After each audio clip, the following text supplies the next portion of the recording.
I wanted to show you, this is one of my Japanese sweet potatoes that I grew. Has lots of little character marks on it, little bugs, and it's still good to eat. So I would probably, you can cut those marks off, or I'll just slice this and roast this sweet potato. It's absolutely delicious. And I always, again, you dig into the dirt and pull out a sweet potato and it's like you won the lottery or something. It's so exciting. So that's the root. You saw that small one, but the root will grow and it'll just get bigger and bigger and bigger, which is such an exceptional process, all underneath the soil.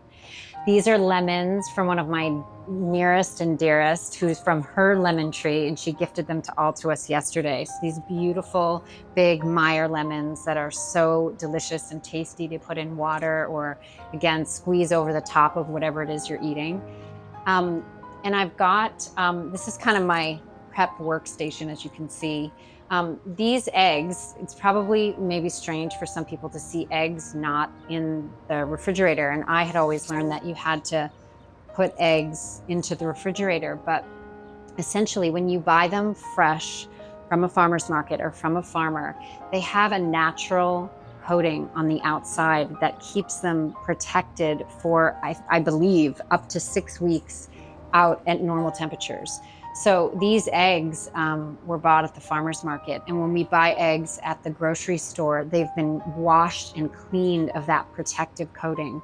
So we actually, you have to refrigerate those because those will go bad otherwise. But I really enjoy having them out on my counter. It's very, I want to eventually, it's kind of like the next thing about like having chickens here, you know, a little chicken coop, and be able to have chickens laying eggs for me would be a really exciting next process. So I wanted, oh, and this is also, I use like a little, essentially like a blender I got from Amazon, and I make my nut milks with this because I love to have nut milk every morning with my tea and with my coffee. And it's expensive. It gets expensive, and it also is often filled with a whole bunch of crap. Sugar added, a lot of preservatives. So I figured out a way to make nut milk. And you essentially sprout nuts. So you can buy almonds, you can buy cashews, and then you soak them overnight and then put them on low heat in the oven. You just slowly roast them. It makes them more digestible, and there's actually often a harmful layer of well, they're either treated and not organic. And there's also like a layer, a coating on a lot of nuts, and it makes them difficult to digest. So when you soak them, it's called sprouting them, you soak them overnight, it makes them much more digestible and helpful and healthy for you. So I will choose like a few different kinds of nuts. I will put a date in there, some vanilla and some salt, and some flaxseed actually, which emulsifies it and makes it a little bit thicker. And then I blend it for 5 minutes. I strain it through like a mesh sack. It's called a nut bag. Strain it, and then I have nut milk for a few days. It's very exciting. I feel so grateful to have invited you into my home. It's been incredibly meaningful to share my own journey in this process of growing my own food, making these things that are so delightful to me, that are healthy to me, that are healthy to the people that I love in my community. I have a lot of conversations with my mom as she's growing her own food in her farm in Maine. And I was like, Mom, I was talking to her and I was like, Mom, I'm a farmer. She's like, you are. I was like, I have a little farm here. And it touches me so deeply because this is really how I was raised, which was in a loving community where we grew our own food. We had goat's milk as we, milked the goats, which was so beneficial.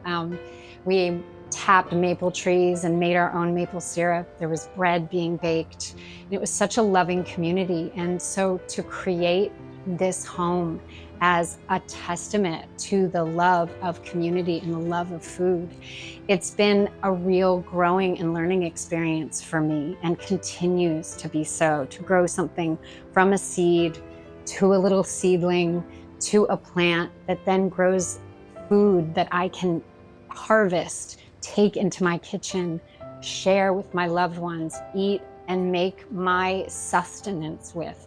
It's an incredible process, and anyone can do this.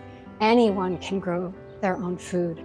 It's so much more accessible than people realize. To live where I do in the middle of South Central, to have the backyard that I have and this little home that I have and have made it into a little farm, to be able to share with my community the fruits of my labor is truly an exceptional gift, and accessible and available to everyone. It truly is an experience that I encourage people to take action upon their own capacity to grow the food that sustains them, that supports their life force, that supports their health and their well-being.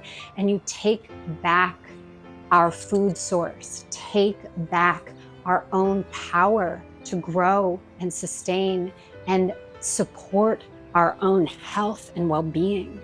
It's so crucial. It's so crucial. Now is absolutely the time to do so.